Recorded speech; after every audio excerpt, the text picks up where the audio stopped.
Vous avez déjà entendu plusieurs fois des gens vous dire que vous êtes là pour guérir les traumas générationnels, pour y mettre fin et tout, mais c'est pas toujours facile en fait. Et ça, c'est des guérisons qui sont à réaliser quelle que soit votre origine ou quel que soit votre genre.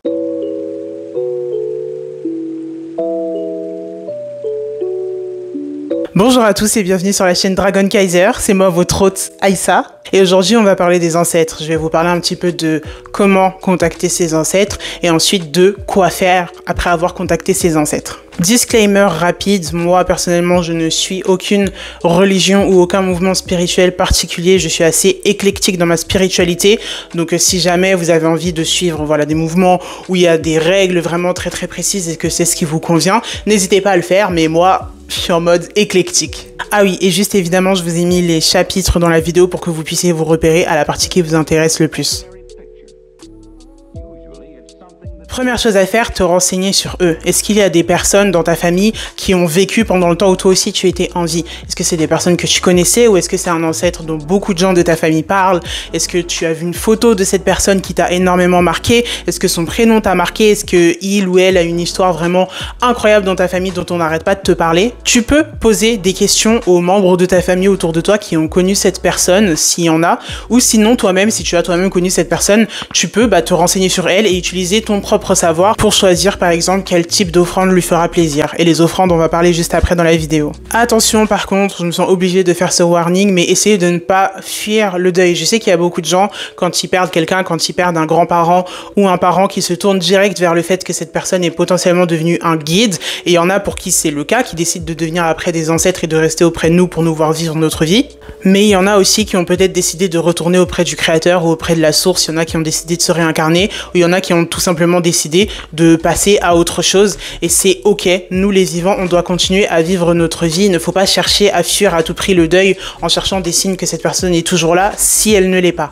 Deuxième chose que tu peux faire pour contacter tes ancêtres, c'est de leur parler à voix haute. Moi, c'est la façon dont j'ai commencé vraiment à tisser ma relation avec mes ancêtres, c'est juste de leur parler à voix haute. Ça leur permet de comprendre que ça y est, tu essaies de les inclure dans ta vie, que tu acknowledge leur présence, leur existence dans ta vie et tout, et leur parler à voix haute, ça peut être plein de choses différentes. Pour moi, c'était vraiment des phrases bêtes, genre ah oui putain, j'ai oublié de prendre ça, il faut que j'aille faire les courses, il faut que je fasse ceci, cela et tout. Et au fur et à mesure, ça m'a permis juste de prendre l'habitude en fait d'avoir ces esprits, esprit, je sais que ça fait peur le mot, mais d'avoir ces esprits, d'avoir ces entités autour de moi au quotidien, parce qu'aujourd'hui, ils font partie de ma vie absolument tous les jours. Troisième moyen que tu peux utiliser, tu peux demander à tes ancêtres de te contacter. Tu peux leur demander de t'envoyer des heures miroirs, d'envoyer des synchronicités, des chiffres angéliques ou quoi. Tu peux leur demander de te guider vers un tirage de cartes collectif qui t'est adressé, ou tu peux leur demander de te diriger vers le Kofi de Aïssa, qui est un tirage de 40 minutes qui te permet de rencontrer tes ancêtres, les forces qui t'ont transmis, les faiblesses et les patterns karmiques qui existent dans ta vie. Lien en description. Petit warning pour cette partie-là, fais attention à être sûr de t'adresser à tes ancêtres quand tu demandes comme ça à être contacté par une entité et tout. Moi, je pense qu'il y a quand même énormément de peur et de psychose un petit peu autour des mauvais esprits, des mauvaises énergies et tout ce genre de choses. Il y en a, c'est vrai, mais personnellement, j'ai jamais eu de mauvaises expériences. Je pense que la peur entraîne la peur des mauvaises expériences, ça crée des mauvaises expériences énormément. Je suis pas là pour blâmer les gens ou quoi, mais franchement, je sais que c'est vrai. Protégez-vous quand même. Je vais vous partager juste après une petite formule à réciter avant de vous adresser à vos ancêtres pour pouvoir leur demander à eux de venir, et que à eux et à personne d'autre. Mais voilà, faire attention à toi toujours sans tomber dans la psychose pour rien. Quand il y a besoin d'avoir une psychose, fais une psychose, mais quand il n'y a pas besoin, c'est pas la peine.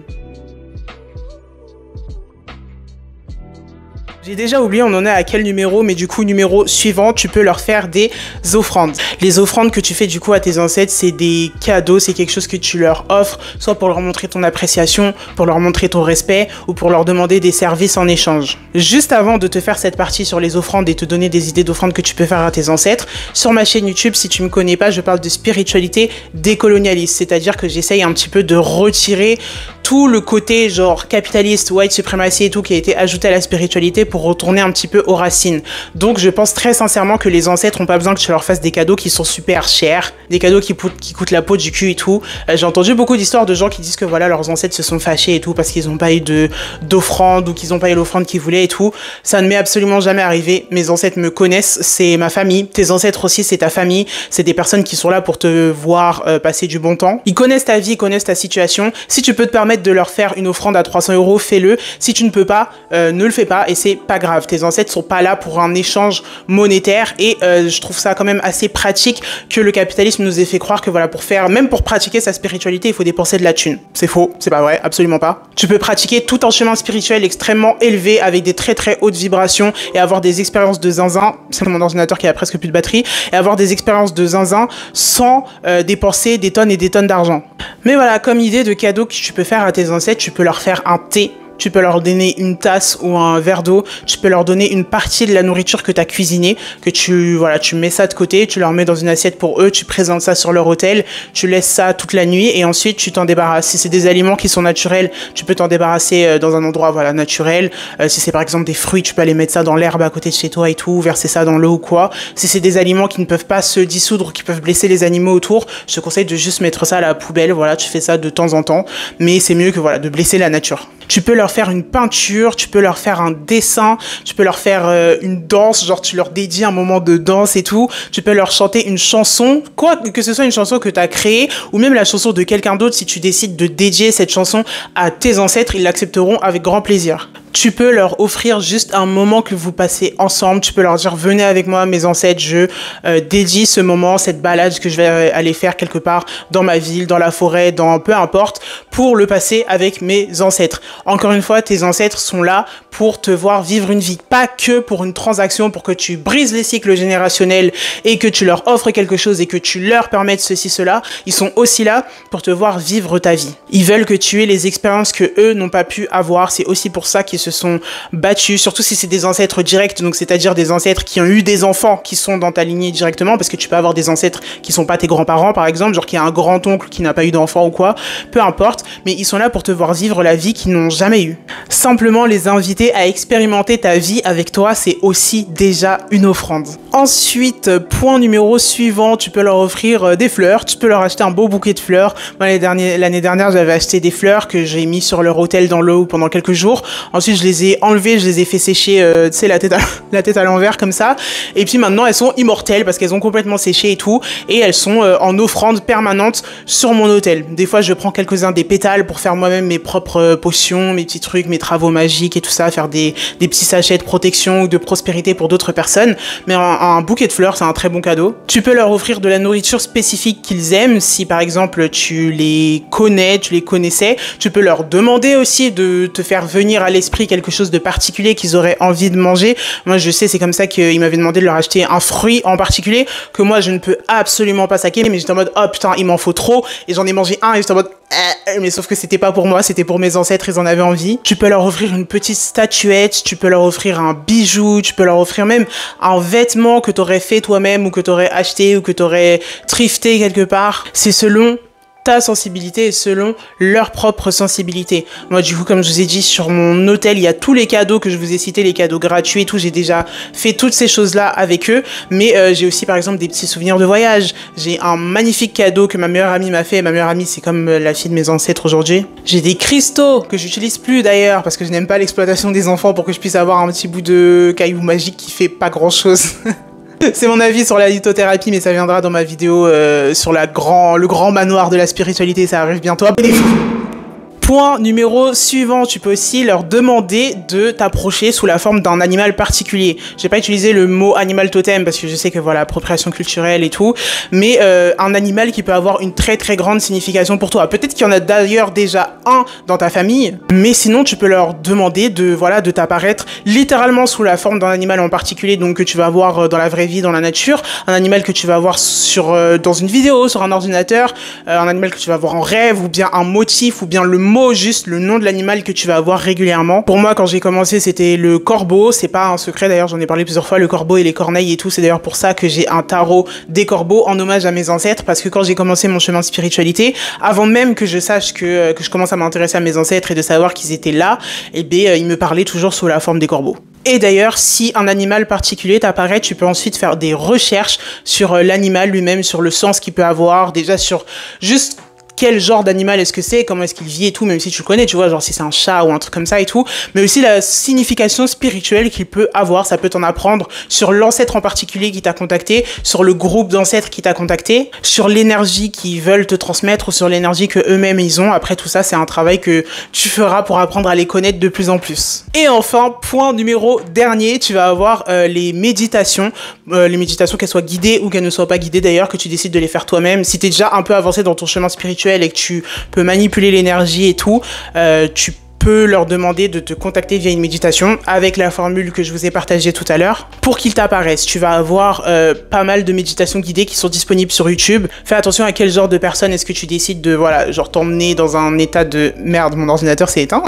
À t'emmener dans un état de transe ou quoi. Mais voilà, c'est un moyen que tu peux utiliser si tu es déjà à l'aise avec le concept de la méditation. Avec tout ça, garde bien en tête que tisser une relation avec ses guides, c'est comme toutes les autres relations. Ça met du temps, ça se tisse, ça se renforce, il y a parfois où ça s'effrite, il y a des fois où ça se renforce encore et c'est normal. Il faut être patient et te donner le temps et leur donner le temps. Si jamais tu commences et que ça n'arrive pas tout de suite, bah ne te mets pas la pression, prends ton temps, peut-être essaye de voir autre chose ou bien continue de faire la même chose jusqu'à voir si ça donne un résultat ou pas. C'est une relation. Les ancêtres, ils ne perçoivent pas le temps de la même façon que nous. Ça peut mettre quelques jours, comme ça peut mettre quelques semaines, quelques mois, voire quelques années. Après, avec les ancêtres, c'est pas exactement pareil parce que c'est ta famille, donc c'est plus facile de les contacter que par exemple des guides spirituels. Mais eux, ils répondent plus au timing divin qu'au timing des êtres humains en fait, parce qu'ils ne voient pas le temps circuler de la même façon que nous. Donc pour toi, ça fait 3 semaines que tu es en train de commencer à les contacter, mais eux, ça fait je sais pas combien de centaines d'années qu'ils sont dans l'éther en train de flotter de façon non corporelle. Et aussi, si je peux t'éviter une petite erreur que moi j'ai fait au début, ne prends pas le truc trop au sérieux. C'est sûr que moi j'ai un certain respect et j'ai une certaine révérence quand même pour mes ancêtres, mais c'est des gens de ma famille, donc je leur parle de façon détendue, je rigole avec eux, je fais des petites blagues, je leur dis que je les aime, je leur dis que je suis heureux de les avoir dans ma vie et tout. Quand je leur parle, je dis ah ouais, venez on fait ça, non mais vous inquiétez pas, on va s'en sortir. Là des fois je parle de moi et mes ancêtres en disant nous au lieu de juste dire moi et tout ça, mais parce que genre vraiment pour moi c'est une partie de ma vie et c'est pas quelque chose d'aussi sérieux où ça doit forcément être cérémonieux, en tout cas si tu fais pas partie d'une religion ou d'un mouvement spirituel en particulier. Et ça, ce côté détendu que j'ai un peu construit avec mes ancêtres, bah ils me le rendent genre tout le temps. Je sens leur présence et tout avec moi. Genre il y a quelques jours d'ailleurs, j'avais fait un tirage parce que je voyais partout mon chiffre angélique, enfin mon chiffre porte-bonheur et tout, je le voyais partout. En général, quand je le vois, c'est qu'ils essayent d'attirer mon attention pour me dire, voilà, on a quelque chose à te dire et généralement c'est une mise en garde. Donc j'y vais et tout, je me pose, je suis en mode genre oh my god, qu'est-ce qu'ils vont me dire encore, j'ai déjà assez de problèmes comme ça et tout. Et genre le tirage c'était juste oh my god, on t'aime trop Aïssa, t'es trop le best, trop mignon, continue ce que tu fais, tu vas t'en sortir, tu peux dominer le monde, vas-y. Et ça c'est beau putain. Deuxième et dernière partie de cette vidéo, la guérison raciale, la guérison genrée et la guérison des traumas en règle générale.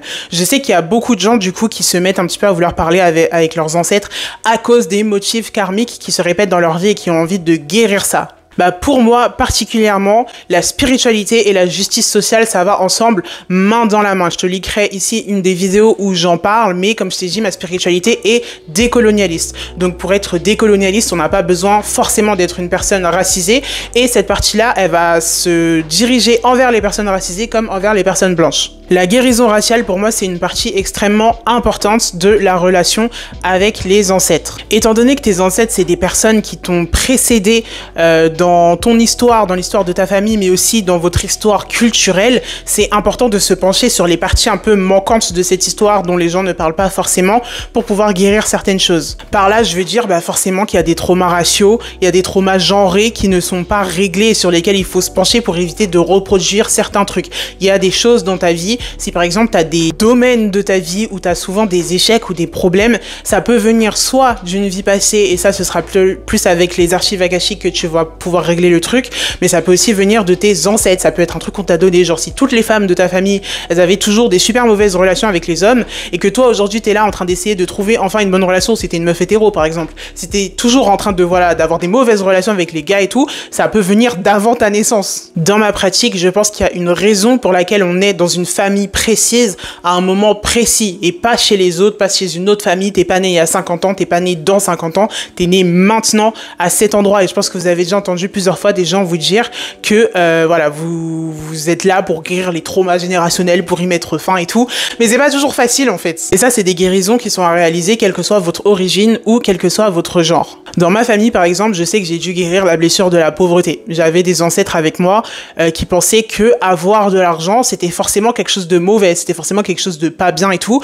Et du coup, quand je faisais du travail, des sorts ou des prières ou quoi, qui me demandaient de me rapporter de l'argent et tout, ils ne m'assistaient pas. Et non seulement ils m'assistaient pas, mais il y en avait même certains, je pense, qui me sabotaient et tout.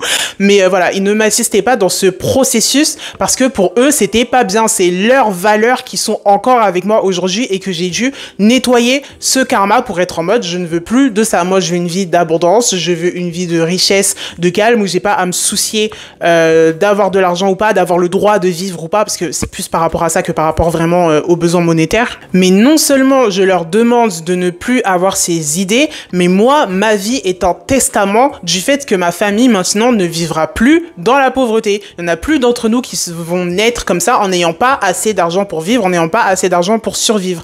Donc, ma vie à moi, la façon dont je suis fière d'être une personne noire, je suis fière d'être LGBT ouvertement, je suis fière d'être voilà une personne qui aura, pour l'instant c'est pas encore fait et tout, mais qui aura au fur et à mesure de sa vie de l'argent que je pourrais transmettre à des générations suivantes. Je vis pour moi, mais je vis aussi pour mes ancêtres qui ont dû vivre peut-être en étant maltraités par des personnes de leur famille, par leurs parents ou par leurs conjoints, conjointes. Je vis pour les personnes qui n'ont jamais pu explorer ou come out par rapport à leur identité en tant que personne LGBT. Je vis pour ceux qui ont dû faire profil bas, pour se cacher, pour pouvoir survivre dans ce monde. Moi, je serais tout le contraire de ces choses-là parce qu'aujourd'hui, j'en ai le droit, parce que ces personnes-là ont vécu leur vie et certains ont même donné leur vie pour que je puisse avoir les droits que j'ai aujourd'hui. Et ça, cette guérison générationnelle, c'est un truc qui est souvent assez instinctif chez les personnes racisées parce que le monde nous fait très très rapidement comprendre qu'on a une place particulière et qu'on a un héritage particulier, mais je vois pas assez souvent de personnes blanches faire ce même travail de guérison aussi. Si on prend l'exemple de l'esclavagisme, moi l'esclavagisme, ça fait partie de mon histoire parce que j'ai eu des ancêtres qui étaient des esclaves, j'ai eu des ancêtres qui ont été déplacés et même jusqu'à il y a vraiment pas très longtemps dans ma famille, il y a eu encore des personnes qui ont subi directement les effets de la colonisation et moi aussi en tant que personne noire aujourd'hui dans ce monde, je vis certains de ces effets-là. Mais ce que les gens ne comprennent pas, c'est que aussi en tant que personne blanche, si vous êtes une personne blanche qui regarde cette vidéo, vous aussi, l'esclavagisme, ça fait partie de votre héritage culturel, ça fait partie de votre histoire et de l'histoire de votre famille. Ça, c'est aussi quelque chose qu'il faut guérir parce que en plus, il y a des études qui commencent à prouver que voilà, il y a des choses qui se transmettent dans le sang, que tes ancêtres peuvent te transmettre littéralement dans le sang certaines habitudes, certaines peurs, certaines aversions et tout. Donc on l'a vu surtout sur des personnes noires, il n'y a pas encore de résultats sur des personnes blanches, sur ce que eux, ça peut donner sur eux, mais je pense que comme toutes les autres personnes dans ce monde, il y a des patterns aussi qui vous sont donnés par vos ancêtres. Ce qui se passe dans votre tête, très honnêtement, très sincèrement, moi je suis pas là pour vous dire, pour vous juger ou quoi que ce soit, mais il y a des choses qui peuvent se passer dans votre tête qui ne sont pas que de vous, qui sont aussi issues du monde extérieur, mais il y a des choses qui viennent de vos ancêtres. En fait, si vous avez des ancêtres qui ont pensé que les gens qui me ressemblaient, c'était des sales créatures, plus bas que la vermine, qui étaient moins intelligents, moins bien, que tout ça, nanana et tout, il y a quelque chose qu'il faut quand même guérir, il y a quelque chose qu'il faut remettre en place, et vous aussi, par votre vie, par votre travail ancestral, vous devez accepter, vous devez reconnaître cette vérité. Personne vous demande de l'argent, personne vous demande à tout prix de vous flageller publiquement et tout pour vous repentir de vos crimes, mais au moins déjà ayez ce travail d'acceptation, replacez-vous aussi dans le monde, parce que malheureusement dans le monde, quand on est une personne blanche, on est la norme, on n'est pas une personne blanche, on est genre normal, tu vois, mais replacez-vous aussi dans ce monde et dans cette histoire culturelle par rapport à vous-même, à votre propre famille, et aussi par rapport aux autres personnes autour de vous. Qui est-ce que vous êtes aujourd'hui et qu'est-ce que ça a pris? Qu'est-ce que d'autres personnes ont dû faire pour que vous soyez qui vous êtes? Et avec tout ça, non seulement reconnaître les atrocités qui ont pu être commises par des gens de votre famille, aussi avoir une discussion avec eux, à voix haute peut-être, par message, par journaling ou par lettre comme ça que vous mettez sur votre hôtel et tout, mais discuter avec eux et leur affirmer quelles sont vos valeurs à vous, les valeurs du monde dans lequel vous vivez aujourd'hui et où est-ce que vous voulez les emmener. Très chers ancêtres, aujourd'hui moi je vis telle vie, j'ai telle valeur, j'invite tous ceux qui suivent ces valeurs-là à me suivre et à m'accompagner dans ma vie, et ceux qui sont restés dans le passé, dans des moments où voilà, on violentait certains peuples pour leur simple existence, ceux qui veulent rester dans ce passé-là, vous n'êtes pas invités à me suivre dans la vie que j'ai envie de faire. Mais attention, ça c'est après avoir fait le travail de reconnaissance, parce que sinon juste dire ouais non venez pas et tout, c'est trop facile en fait, c'est pas de la guérison ça. Tout comme moi, j'ai dû petit à petit me défaire par exemple entre autres du fardeau de la pauvreté et reconstruire une nouvelle idéologie derrière. Vous aussi vous devez accepter le fardeau, la difficulté de vos ancêtres, de votre histoire, et vous réconcilier avec ça et la guérir. Et voilà, cette vidéo est terminée. Comme je vous l'ai dit, si vous avez envie, si vous avez besoin de parler avec vos ancêtres, j'ai un tirage spécifique que je vous mettrai dans la description où on a 40 minutes, on discute avec tous vos ancêtres. J'ai un script de questions que j'ai préparé, qu'on peut décider de suivre ensemble si vous en avez envie. On peut y aller en mode freestyle, on peut utiliser le script en partie, complètement, pas du tout, peu importe. Mais voilà, comme ça, vous comprenez quels sont les motifs karmiques qui sont dans votre famille, quelles sont les forces qu'on vous a transmises, quelles sont les faiblesses, quelles sont les choses que vous pouvez changer, comment vous adresser à eux ou quoi. Enfin, vraiment, plein de choses. Et surtout, j'adore discuter avec les ancêtres. Je pense que de tous les tirages que je fais, parler avec les ancêtres et les guides des gens, ça doit être ceux que je fais de façon la plus efficace parce que je suis passionnée par ça, j'adore ça. Donc si vous en avez envie, n'hésitez pas. Moi c'est Aïssa, encore une fois. Si vous avez aimé cette vidéo, laissez un like, laissez un commentaire, abonnez-vous, partagez-la avec des personnes qui ont peut-être besoin d'entendre ces messages-là aussi. Et moi je vous retrouve la semaine prochaine pour une nouvelle vidéo. Merci beaucoup. Gros bisous.